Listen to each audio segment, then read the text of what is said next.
This is Marlon Weems, the journeyman. As you know, my newsletter covers the intersection of politics, the economy, racism, specifically anti Black racism. That's what I know. And I am here with a gentleman I have been dying to talk to, the conscious Lee. Mr. Lee, talk to me. I'm Hey, just, I appreciate you for having me. I appreciate you for having me. I really looking to have some thought-provoking conversations that hopefully can spill over from this whole live and help people, have meaningful conversations around these two topics we're gonna get into. That's what I'm hoping. well, the first thing I wanted to talk to, I saw this, and I don't think I've seen anyone really raise this. I mean, I'm sure maybe somebody has, but just the subject of rest, and I have heard, and I'm trying to remember where it might have been Joy Reid, and I think it was Avery DuVernay were talking about something kind of on this topic yesterday, where folks are like, where Black people at? Why they not out here? Why why we not out here protesting and getting arrested and getting beat up? What's going on?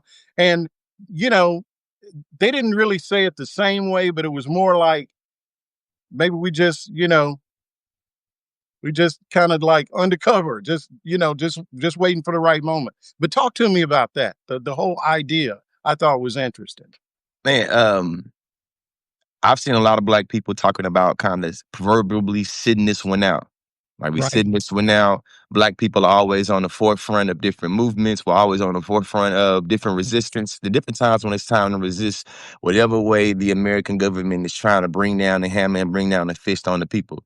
I feel like because so many Black people felt like they were betrayed and it felt like we had been, deceived from the election. A lot of Hmm. us have responded and saying that we're going to be resting, or a lot of us have been responding and saying they're going to sit this one out.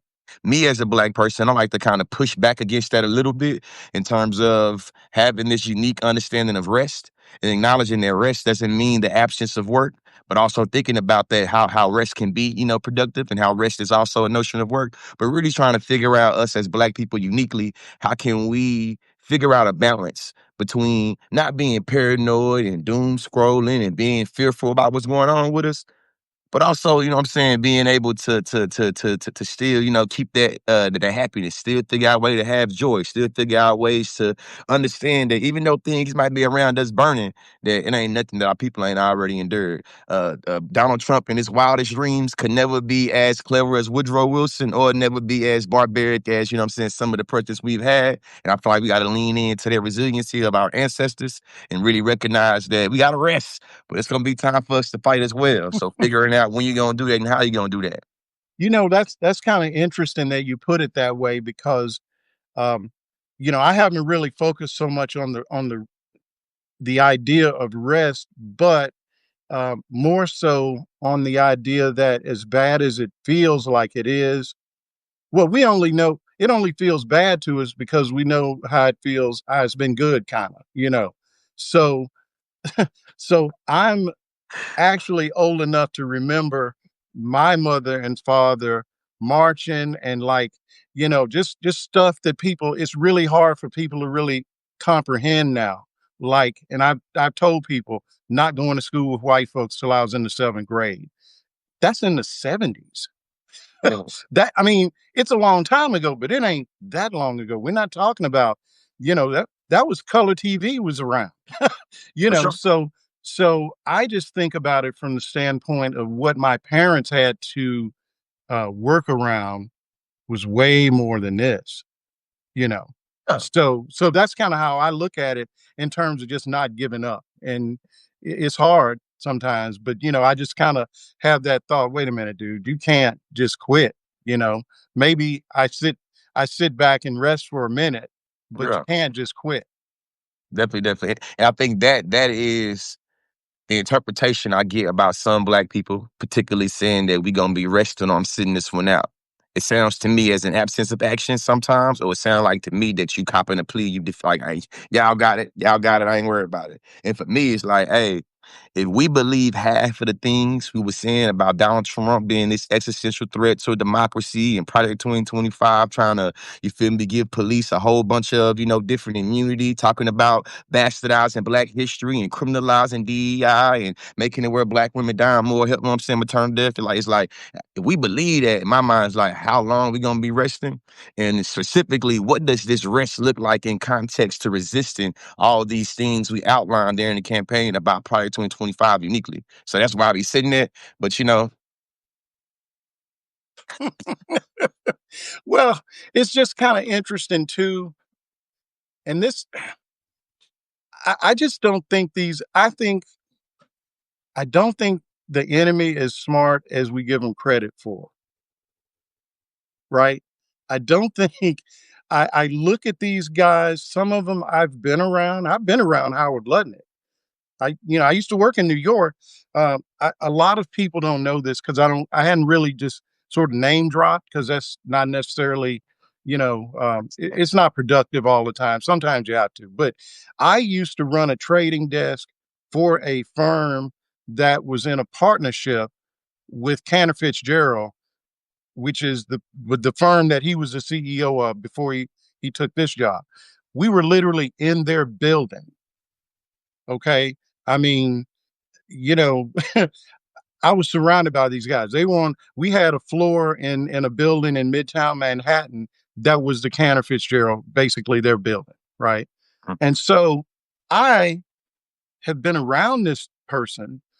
It's unusual how they will shapeshift, man, because this is the guy that I'm seeing on TV, and man, and some of my colleagues, guys that we all know this guy. yeah, We're just like, what? What is he talking about? What is he saying? Why is he acting like this?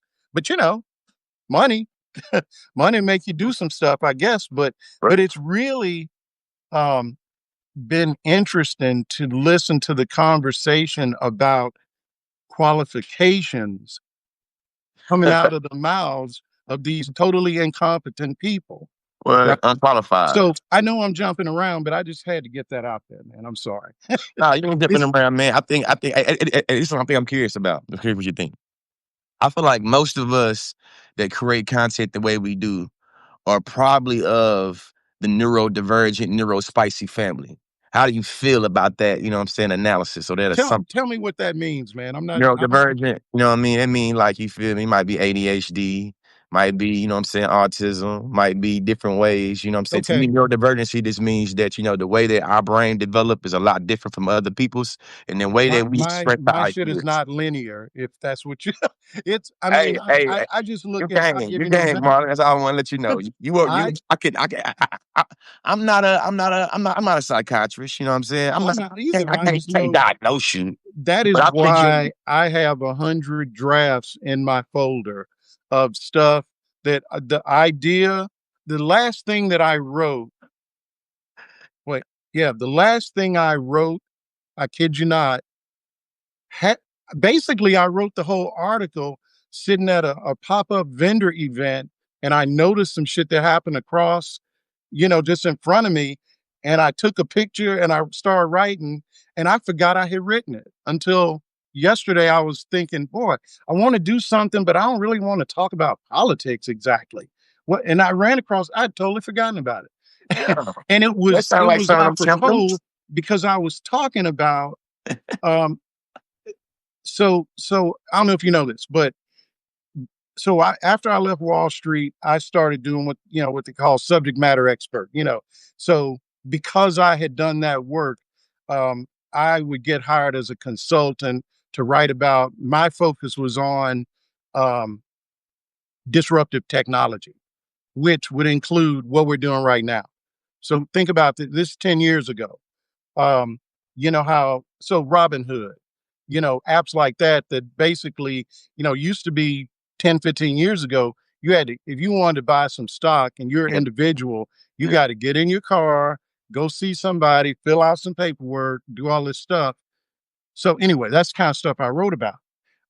And I remember using a term, the democratization of information. Okay.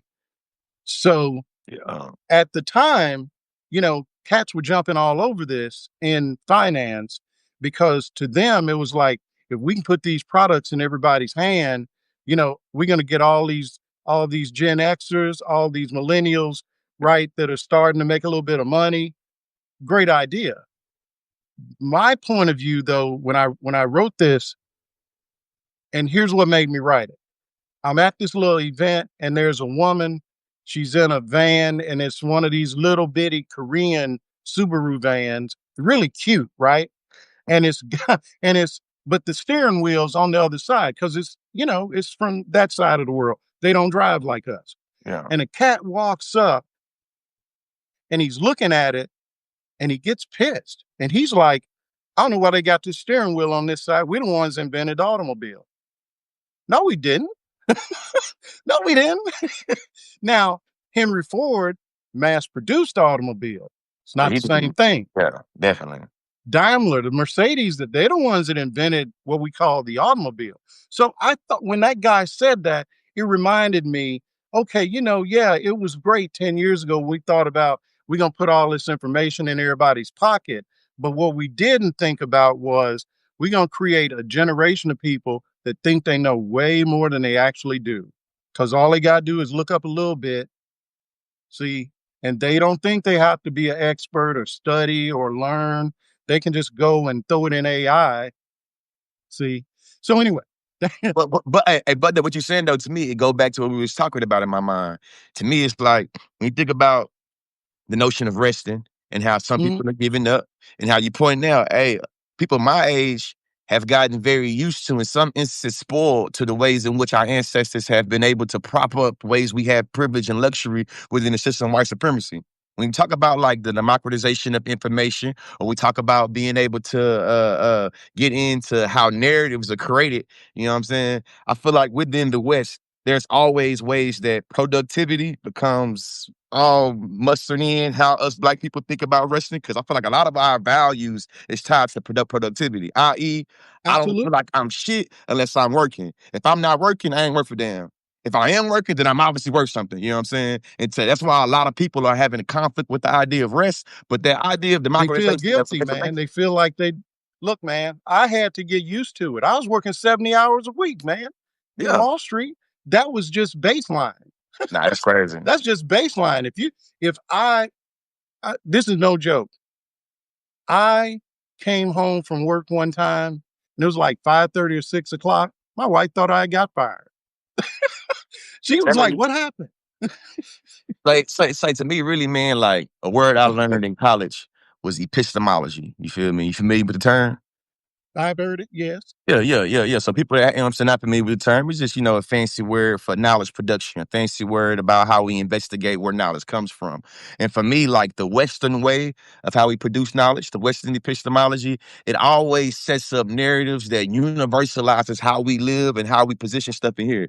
I.e., when we drive cars, our steering wheel on this side of the car, and if your steering wheel not on this side of the car, your shit obviously wrong. You feel me? that That's a that was very what I. That was the thing. Western This guy idea. was like, "What's wrong with these people putting that steering wheel on this side?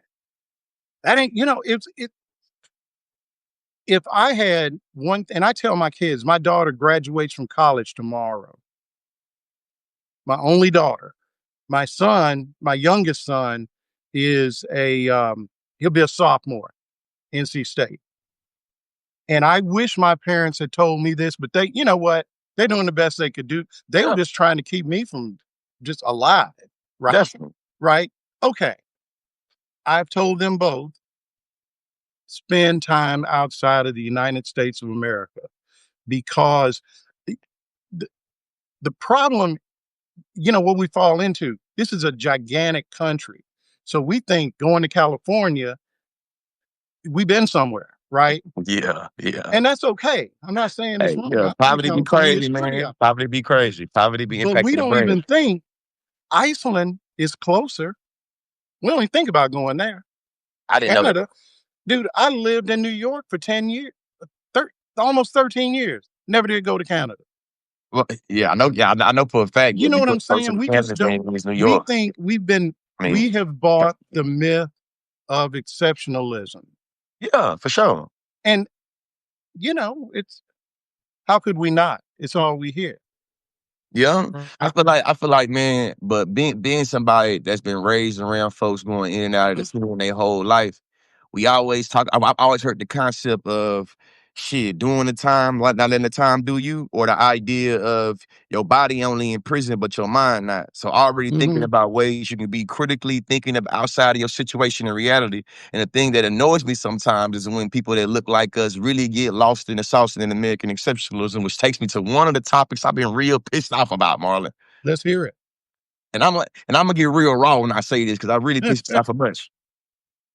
It's really a bunch of black folks and niggas that believe that when we hear these white supremacists talking about overturning birthright citizenship, that don't account for us. I didn't have to remind them, hey, listen, man.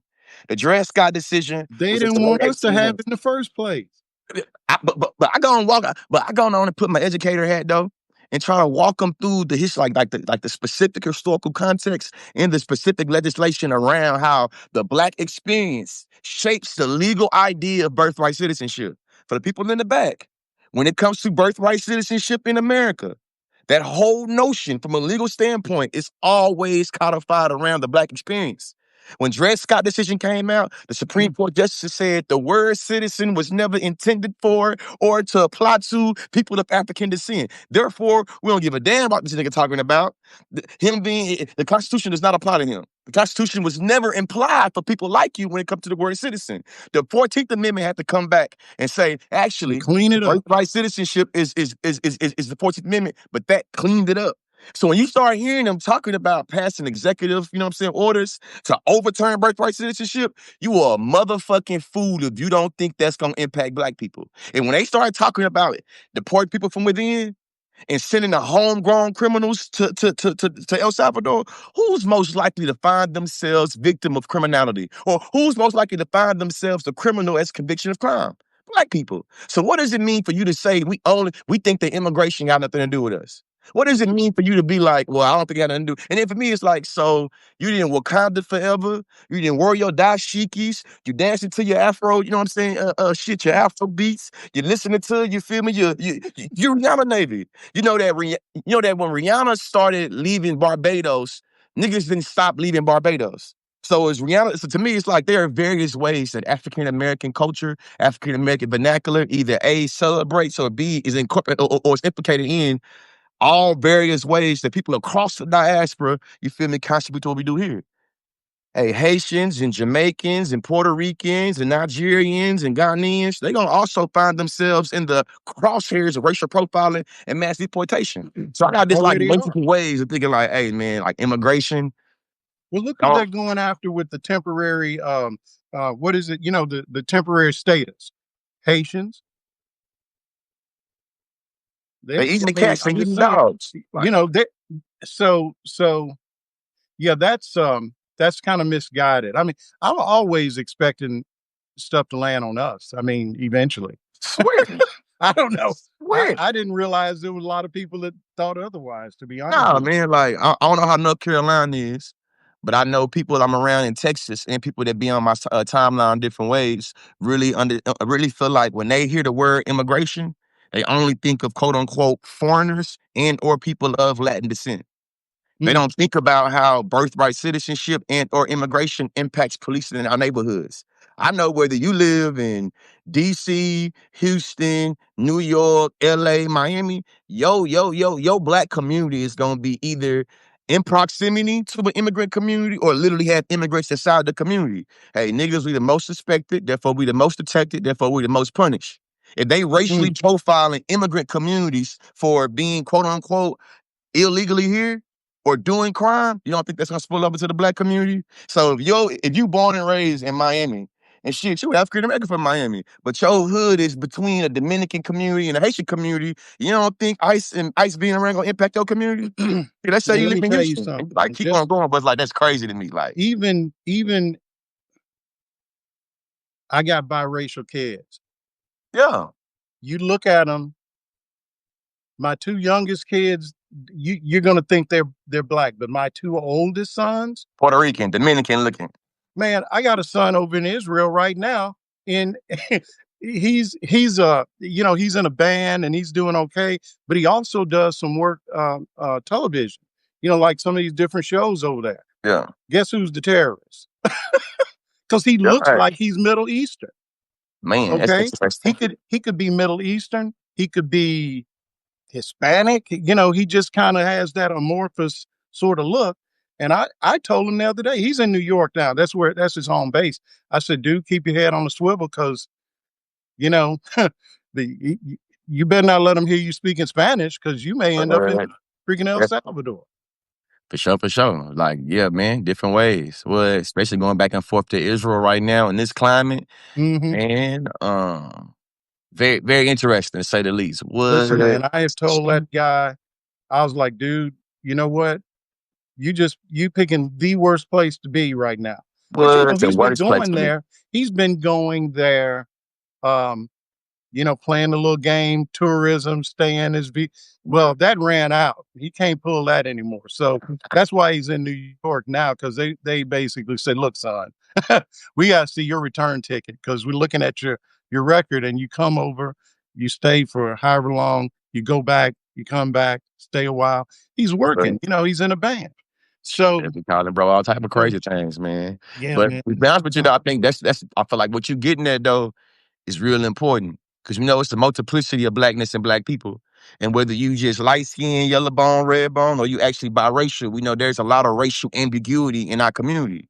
So shit, if you seen as being somebody that could be potentially, you feel me, not exactly. American, it's like, hey, now you know And what they I mean? catch you without your driver's license or with it. Don't I'm seem about to say, about what, man? Depends on where you at. You can have your birth certificate, you can have your social security card, and they still might take your black ass to a detention center because, hey, man, make my day.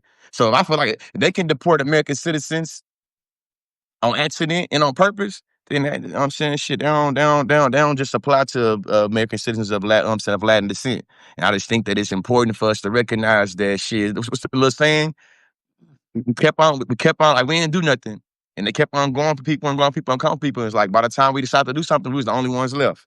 You know what I'm saying? It's just like, hey, a lot of us don't recognize that a lot of times when fascism happens, or even genocides happen, or even political, you feel me, targeting happen, they do it little by little. You feel me? They not already tricked us right now when blaming well, immigrant populations it's for a whole never bunch of all stuff. at once. It's Ah, never definitely. all at once. It's a Yeah, drip at a time.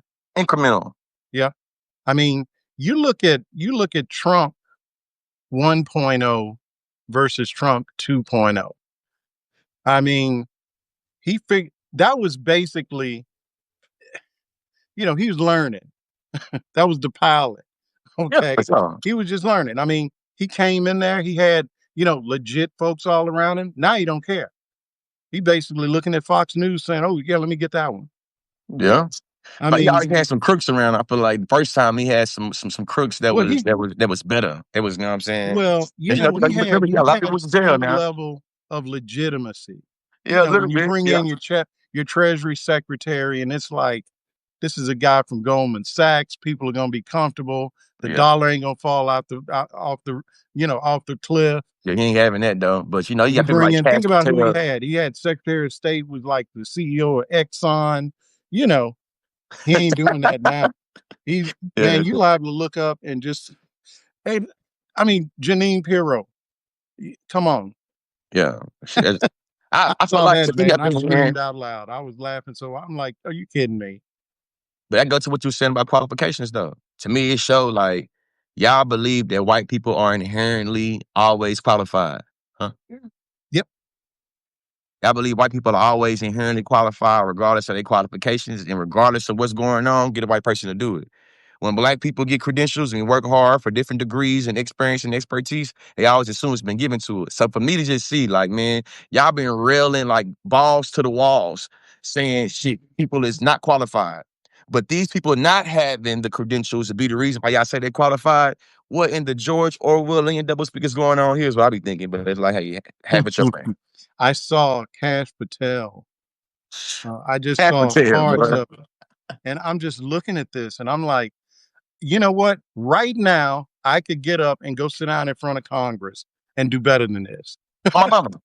I'm just like, I'm looking at this guy. First of all, he's lying. And that's, out of all of it, the part you know, that really gets me the most. Because crooks are going to be crooks. I mean, but these aren't even really like the best crooks. Swear to God, these are amateur scammers, Okay, man. These are amateur and scammers. what gets me is when they get cornered, they lie, and I believe they really think they're fooling us. Man, when Cash It's so Patel was like, "Are you gonna tell me this, that, and the other?" And I seen him like, bro, you said you didn't know this man, bro. I know, This and man it's say he like know you, you and I just seen you talking to him. so I'm not that messes with me. 'Cause that's like, that's like a little kid, like, when have you did you get in that ice cream? No, and it's ice cream all over the face, I'm like I'm like, "Come on, man, we know you're lying. Man, even this What are though, you it's like doing?" to me, even this though. So Donald Trump just, what I'm saying, fired with the first black woman to be the Congress library Congress, something like Library of that. Congress, yeah. You feel me? At the same time, it's like you putting people in positions like Cash Patel that can't even stick to a timeline of giving us a budget. Saying Mm, that, hey, to me, it's how like about when that this woman, dude, this to this me, Surgeon General that the he's now professor in me though, the I'm professor talking in me, about a Surgeon General who doesn't have a medical license. who cares? Who cares? Really? Why bother? Come on. Listen, no, go back to Cash Patel though. For this, me like the professor in me was pissed off. The woman acknowledged, hey, you are past due in the budget that we need. When will you have it to us? It's past due. Yeah, It should have been turned in. You don't have a timeline for when you're going to be turning in a past due assignment. You failed in my class. You're like, there's probably no way you're gonna be passing this class, probably. Like this, like, I heard something yesterday. I'm trying to re so, the head of Homeland Security. And so I guess she's in front of Congress. And it was pointed out to her that she's spending money like crazy to the point that she's basically going to go through her entire budget for the fiscal year like in July, like 2 months with 2 months left on, and apparently that will trigger something. Basically, it's illegal for you to overspend on your budget. I didn't know this. Reason I didn't know is because nobody gets close. Because people well, they're running their business. Yeah, this woman has been misdirecting, redirecting money for cybersecurity to the border. So we're unprotected. So Russia, China, whoever that's hitting us on cybersecurity or cyber attacks, we don't even have the resources there because she's so focused on the border and cosplaying down in El Salvador and so on, right? So yeah, this is what this is what we got, man. I'm flabbergasted because we are barely over the first 100 days of his Yeah. presidency and shit. We got over 3 years and some change to go. So it's for me just bracing myself and making it where I don't be ignorant about what's going on around me because I'm trying to keep my peace and I don't care what's going on around me and blocking the news, but also make it where I'm not caught up in doom and scroll and doom and gloom because everything around me on fire. So really Mhm. just been trying to figure out what is the best way for me to be happy and aware and live my black ass life. And I can be honest and say I have not figured it out completely, but it's in development. Talk to me about that. What does that mean? To me it's like figuring out what is the way I can have my antennas up for me to understand the political, social, economic things that's happening that Mhm. impact my community, impact my household, while also being able to maintain some happiness and joy amongst my community and my household that's not always stringent on what doom and gloom is going on. Right now, it's a lot of people that's depressed, sad, tired, uncertain, and they having a hard time balancing that with still trying to find some happiness in his life. So for me, I'm really trying to figure out what does that balance look like. I don't want to always be scrolling on my phone looking at the crazy shit that Donald Trump is doing. I don't want to Right. always be fearful of the different ways that policy gonna impact what's going on. But I don't want to be ignorant to it. I don't want to make it where the Gestapo was at my door and I ain't know that was coming. You feel me? So it's me trying to figure out, hey, how can I learn that line dance? What them things that how can I learn that while also being mindful of how policy can be corroborated to impact how we get together and have these trail rides. Think about how policy come together and make it where how these trail rides become police because you feel me, different ways of how people looked at. Even when it comes to enjoying, you feel me, Black culture around how we do it down south and thinking about trail riding. Can we have an archive that able to teach our children, our nieces and nephews about the lush history of how people have always been in the country, how we always been, you know what I'm saying, going to trail rides and doing horses and doing outdoor while still trying to, you feel me, you know what I'm saying, further our lives. And for me, just really being real, I'm trying to figure it out. You know what I'm saying? Some days I get lost in the sauce and I'm very fearful. I'm very pessimistic. I'm very worried. I'm very stressed out. Shit, stressed and depressed. Other days, I'm like, shit, it is what it is. Where them fans at? Grab me a beer and let's get it going. You know what I mean? Other days, I'm better in it being like, man, what? So I said Trump did what? But also, what we going after this? You know what I'm saying? And just really, just right now, trying to figure out how I can be what happened over here, but what we doing, and less of the extreme opposites of like, I don't care about what's going on over there. I only focus on this. And you know what I'm saying? Like, and that go either way, but really trying to find that balance, man. Develop that way of keeping my head up and keeping it down. It's not easy, and for me, I'm at a different um, end of the road than where you are. So I'm looking at it like I said, I got a daughter that finishes tomorrow. I'm okay, what's next for her? You know, I don't want it. And I kind of have my wife and I have this, I'm gonna call it a vision, right? A dream. So this is something that I started as a project, just kind of, where can I take this? Okay. What we're doing right now. I've been on Substack 5 years. So that's before notes, all of that. I mean, I jumped on. So what happened was when I left Wall Street, like I said earlier, subject matter expert, I'm writing all these white papers and, you know, you wouldn't even believe this, the Cato Institute picking up, citing my work. That Let's scared the go, hell though. out of Let's me. I have go. to be honest. But at a certain point, I guess COVID kind of, set that whole model back because everybody's at home. So I started doing what I'm doing now. But I still really, in the back of my mind, was like, well, maybe something will come along. Maybe I'll do something different. But at this point, this is, I'm trying to build a little media business Huh? that would allow me to hire my daughter instead of seeing her go and grind herself to the bone for somebody else. Sure. We want to bring her in. She's an artist. She's a videographer. She can do all these things. Why not do them for us?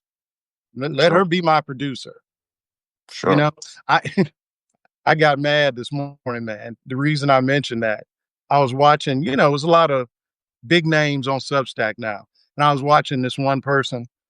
There's a guy I won't say who, and it wasn't. I mean, I was watching him, so I obviously listen to what he's saying. Huh? And just in the course of him talking, I don't know if he really understood how it might hit with somebody like me that's, you know, my little setup that I got over here is just like, you know, some books and some stuff and my Yeah. phone with a little ring light. And this guy said, blah, blah, blah, blah, blah. Me and my producer and I'm like, producer? This guy, it looks like he's in his kitchen, but he got a producer, like he's on traditional TV. He's probably got an editor. He's probably got, all these, he's got a team. I don't Yeah. have no team. And I'm not saying teams are bad. I'm saying my goal is how can I convince enough people that this is value, that if you can pay a little bit, help us. Because on the other side, the guys that are on the other side of what we're talking about, they don't have no trouble getting money. They got, Koch brothers, 100 grand here. Don't even miss it. I don't know who the guys on our side are because they don't, they're not really trying to talk to us. And maybe it's because, some of the things that we want aren't exactly to the benefit of really rich guys who could support what we're doing. So maybe that's it. I don't know. Yeah, I don't yeah, know. I hadn't really thought it through, but I guess the dream is I got a little side business. It's really my wife's business, botanical thing with a bus. It's a greenhouse. You should check it out. It's on. You just check my feed out. yeah. Check it out for sure. But we want to just sort of wrap all that under one roof. And I do my podcast there. I do this there. I write there. Finish this damn memoir I've been working on for 2 years. You see what I'm saying? So that's Yeah, kind of how I try to process it. But like you said, there's so much going on, you get distracted from it. You what did he do? And then all of a sudden, instead of working on the memoir about how I started this firm in Arkansas in the 90s when no black people were in the business that I'm in or was in. I'm over here, ooh, Trump did so and so, so and so. I better tell somebody. yeah, You see, and to me, resources help you, I think, battle, not be so susceptible to thinking that you got to put out something that's going to catch a whole bunch of attention instead of doing some real quality, deep stuff. I don't know. yeah. I feel like Maybe I'm I looking think at it wrong. No, I feel like trying to find that balance is kind of where we all at. To me, metaphorically, I think about what you're saying and thinking about the industry of music. When you and I were coming up, you know what I'm saying? I guess I'd use that loosely because you're a little older than me. But I was when you already and I there. were coming up, you know what I'm saying? But No, no, I know like, what you mean. I know what you yeah, mean. it makes sense though. I feel like because when you and I were coming up, when it comes to the music industry, you were looking for ARs and you were passing out demos and hoping that somebody would discover your talent Exactly. and think about what Exactly. you were doing. Once it started to become about being able to have visibility, it no longer came about can you pass off your cool demo to an A&R or to some record company and they see the value in what you do. The idea of talent and value, I think it's still a part of, you know what I'm saying, what we do. Mm-hmm. But right now, shit, the folks don't care about you unless you built your own platform.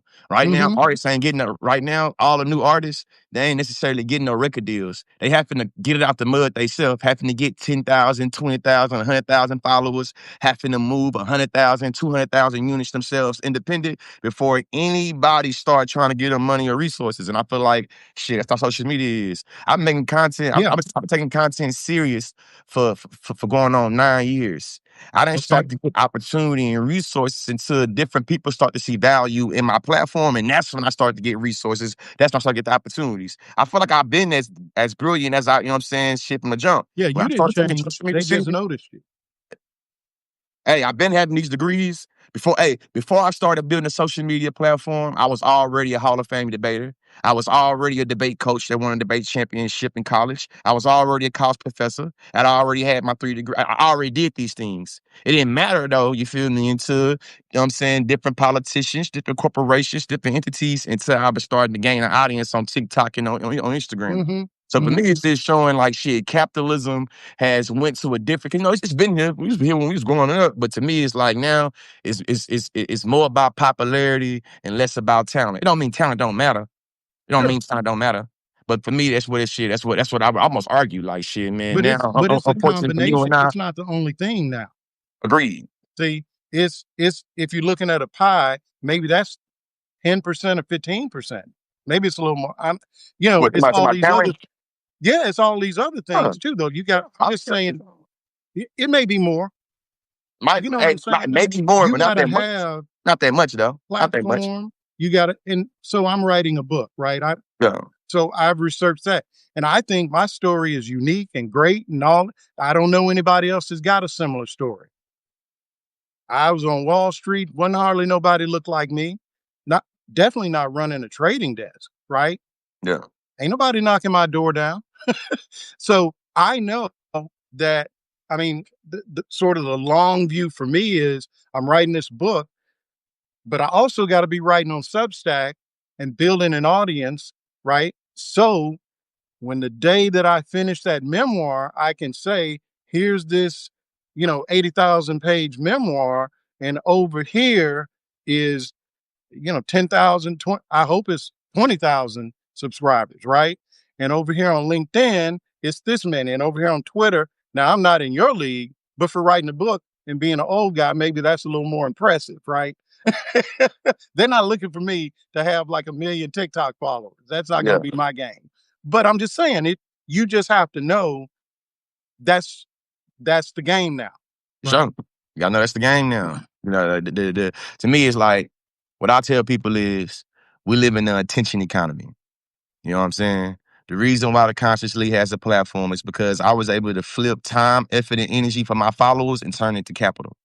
Right now, people only give a damn about the attention economy and how can we spend the capital that you've gained or can gain from the capital you've gained from attention. So what you pay attention to, whether it's rage bait, whether it's educational, whether it's funny, whether it's, you know what I'm saying, just about sports and entertainment, it's like all this right here adds to the attention economy.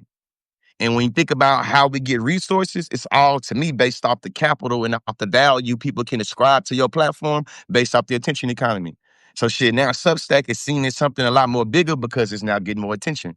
It's now having more uh uh uh traditional media people coming over here, as well as the new school media, organic intellectuals like myself. Or I hype that up. Hype that up. I should say more new school, you feel me? Media people. You know what I'm saying? I ain't gotta put all the extra shit on there. But you see what I'm saying? And for Yep, me, it's thinking like absolutely. to your point about production is like as somebody that got like a little bit of a beef with some traditional media, I find it funny. And I'm gonna say this ugly too. You know what I'm saying? Excuse me, you know what I'm saying? No, no. I'm gonna say this ugly though. I think we and we both been.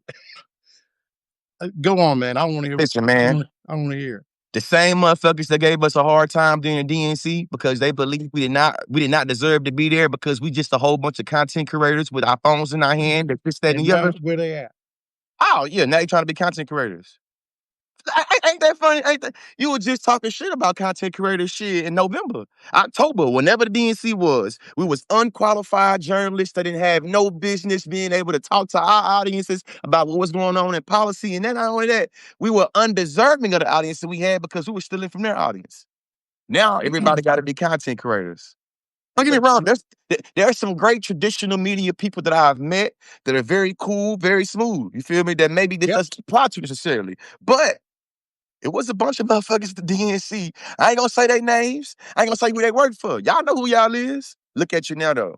Look at you now. see, I had been having a similar argument as a person that's been, like I said, been on Substack all this time, and it's about how resources get directed.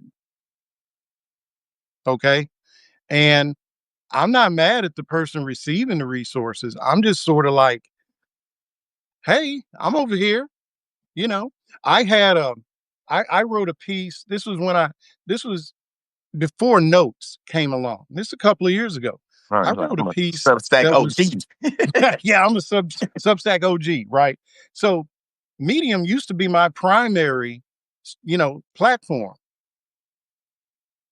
I wrote a piece on Medium and they said it was like one of the best essays of the year a couple of years ago. On Yeah. Substack, I didn't even know I was here. It's the same work. So what's the difference? Yeah, man. It's that visibility, man. I'm talking about So, it. I so I post on 5 different platforms.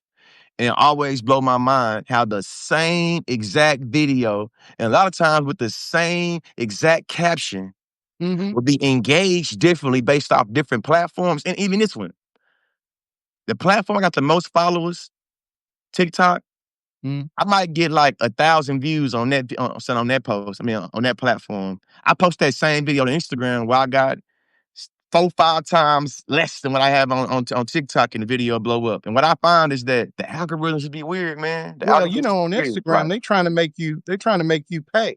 They trying to make you boost that to get I looks. ain't paying. No, no, I ain't paying. I ain't no. paying. So, man, this is really interesting. I'm so glad we got around to doing this because we could, man. I'm gonna have to come down to Texas and drink a beer with you because, Yeah, man, I'm in Houston, man. whoa, Houston, man, it's hot. Yeah. It's about to be It's hot. summertime. I'm about to be See, I'm summertime. on an island in North Carolina. It's always a breeze, even if it's a hot breeze. I had to come. I had to bring the family, come holler at you, man. Me, Yeah, the maybe. wife, and the kids just Come come on pull up. up here. You, North Come on. Carolina, what it sound like? Get one of these. I mean, I'm in a, I guess you'd call it a beach town, So when you come here, you want to come really like after Labor Day when all the folks are gone and you'd ride your bike down the middle of the street. You're not gonna get run over. Yeah. I mean, it's not a bad place to be, except hurricane. That's really the only, then you got to be ready for that. But otherwise, it's good. Yeah, hey, Now, Curl, I Curl wish it Q in the was comments say, come on over and she'll buy you dinner or they'll buy you dinner. I don't know what they, you know what I'm saying, Jen did, but DM me. they'll buy you dinner. Yeah, DM me. I mean, I would like it a little bit more diverse, but at the same time, I like to know who's around. Yeah, sure.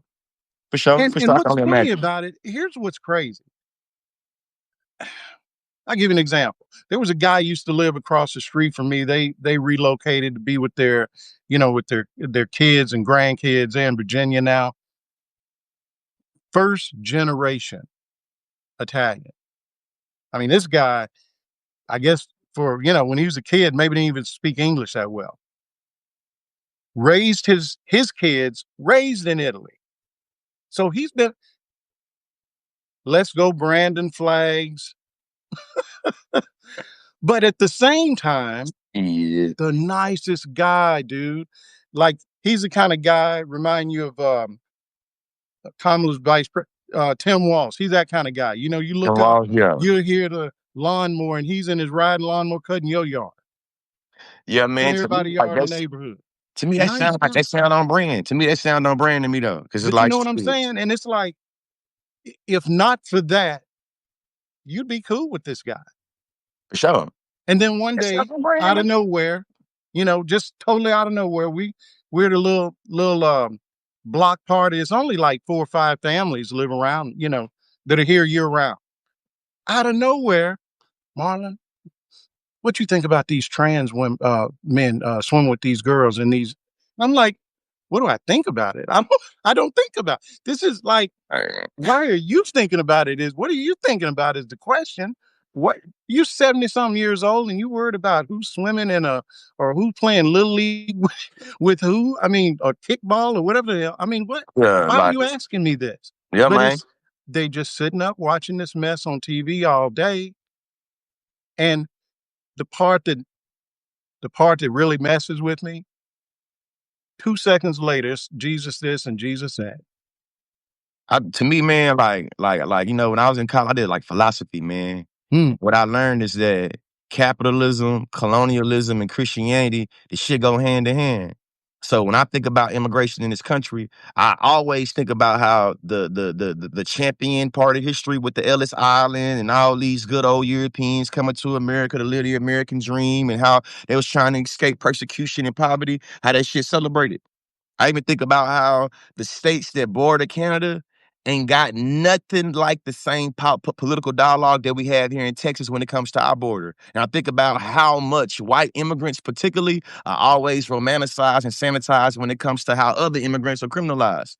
So for me, it's just like, man, of course, you know what I'm saying. First generation Italian, buddy. You feel me? He didn't raise his kids. He don't think that should apply to him.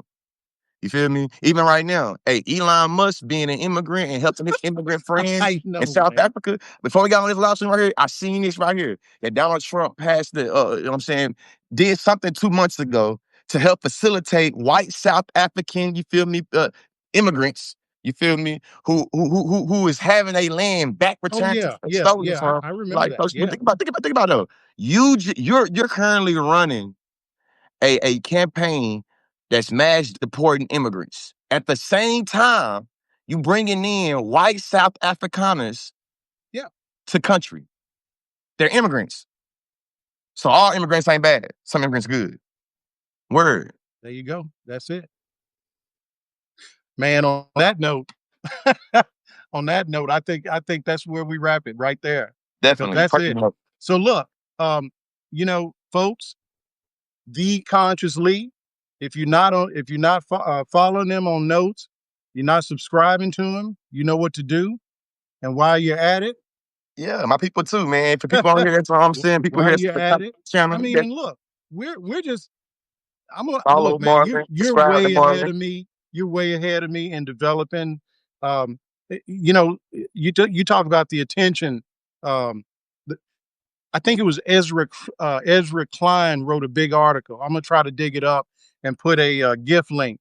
He said something like this: the attention economy, and he was talking about exactly what you're saying. I Yeah. have to find it. It's been maybe 2 or 3 months ago that I saw it, and I think maybe it was him and Chris Hayes were doing like a.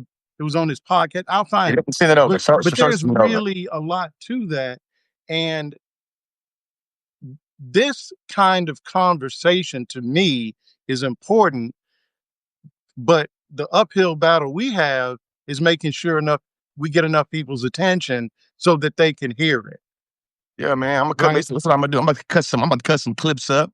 I'll be posting some clips from this conversation on the other platforms, hoping that we can, you know what I'm saying, generation traffic back to Yeah, I Substack to watch appreciate the it. entire conversation.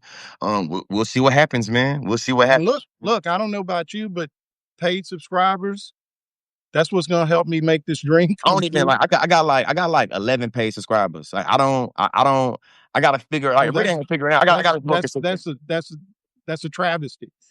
I You gotta know let. well, that's what made me reach out to you because and I don't remember how many subscribers you've got right now, but when I saw you with, Harrison Hayes, Yeah, it's the homie. Yeah, hell yeah, okay? yeah, man. And Yeah, I was actually maybe that same week, he and I connected. And so I think the first time I saw you might have been with Joy Reid. You did a live with her on there, didn't you? yeah. I did a live with Joy Reid. We had Okay, to make I a think time that's the too. first time I saw you. I wasn't really familiar with you, and I was like, "Who's this guy?" And so I looked, and I'm like, "Well, hang on a second. This guy don't have as many at the time. You don't have Yeah, as many subscribers as me." And I'm like, "I know who I am. This this guy's supposed to have more." First of all, he's talking to Joy Reid. Joy Reid ain't answering my calls. yeah, So man. That's so what I look. do though. I rock with Joy. Somebody asked about the subscriber button. I think if you go up at the top and where our names are scrolling, you just click on that and it'll give you the option. But I'll circulate a recording. I'm sure you probably gonna do the same thing. So We'll coordinate on that, but you can also subscribe that way. yeah, yeah, yeah. You know the difference on Substack for people that's new. I'm sure I feel like a lot of y'all seasoned Substackers, but people that's new, the difference between the follow and the subscribe button here, that subscribe button is gonna get you, our newsletters. That Yep, follow button just gets you the content. So yep. regardless of depending on what you want, shit, we got it for you over here on Substack. Oh, and if you want to do a paid subscription, mine at a discount for the rest of the month. So, you know, you know what to do. Folks, the conscious Lee, I appreciate you. It's been a great conversation. I'm looking forward to seeing those clips. Yeah, yeah, definitely, I'm definitely. definitely I mean this is we got to do this again soon. Looking forward to it for sure. All right, folks. Well, it's been a pleasure. Thanks for showing up. I'll see you on the other side. Take care. See you on the other side.